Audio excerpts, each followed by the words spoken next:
Hi అందరికీ. నేనైతే ఇంటికొచ్చేసా కదా! ఇంకా అమ్మ పెట్టిన ఫుడ్ మంచిగా తిన్నా అనమాట. ఈలోపు ఒక పెద్ద ఘనకార్యం చేశాను. 2 సీరం బాటిల్ ఇరగ్గొట్టేసా. 1500 స్వాహా. ఇంకా ఇదైతే క్లీన్ చేసేసి మేమైతే స్టార్ట్ అయిపోయామనమాట తాతగారు వాళ్ళ ఇంటికి. అసలు బస్ స్టాప్ చూడండి ఎంత రష్‌గా ఉందంటే, మెయిన్ ఈ ఆడవాళ్ళకి ఫ్రీ అని ఇచ్చాక అసలు ఎలా కొట్టుకునే ఎక్కుతున్నారంటే, పాపం ఒక ఆవిడ చిన్న పాప అయితే పడిపోయారనమాట. ఇంకా బస్ అయితే ఎక్కేసాం మేము. ఇంకా అట్లా బస్సు వెళ్తూ ఉండగా మంచిగా ఎంజాయ్ చేస్తున్నాం వ్యూస్ అన్నీ కూడా. చాలా డేస్ అయింది బస్ ఎక్కి వెళ్ళి. ఇంకా తర్వాత అయితే మధ్యలో మేము మా పెద్దనాన్న వాళ్ళ ఇంటి దగ్గర ఆగామన్నమాట. చాలా డేస్ అయింది వాళ్ళని చూద్దామని చెప్పి. ఇంకా మా పెద్దనాన్న వాళ్ళ ఇంటి దగ్గర ఆగి ఈలోపు అయితే దాన్ని మా పెద్దనాన్న వాళ్ళ మనవరాలనమాట. నలుగురం బండి మీద ఎక్కి వెళ్తున్నాం అనమాట. అది కౌంట్ చేసి మీకు చూపిస్తున్నాను అనమాట.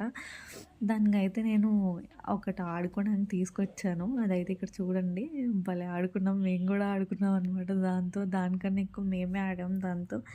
తర్వాత అయితే ఇంకా పైకెళ్ళామన్నమాట మేడ మీదకి. చాలా డేస్ అయింది. ఇదైతే మా దొడ్డమ్మ వాళ్ళ ఇల్లు. పక్కదైతే మా ఇల్లు అనమాట. ఇంకా అలా చూస్తున్నాము. వెనకాలేమో భానోదయ అని ఒక స్కూల్ ఉండేది. ఎలా అయిపోయిందో ఇప్పుడు ఇల్లులన్నీ కూడా ఇక్కడ మారిపోయాయన్నమాట. నెక్స్ట్ అయితే మేము ఎక్కడికి వెళ్తున్నామో చూసేయండి.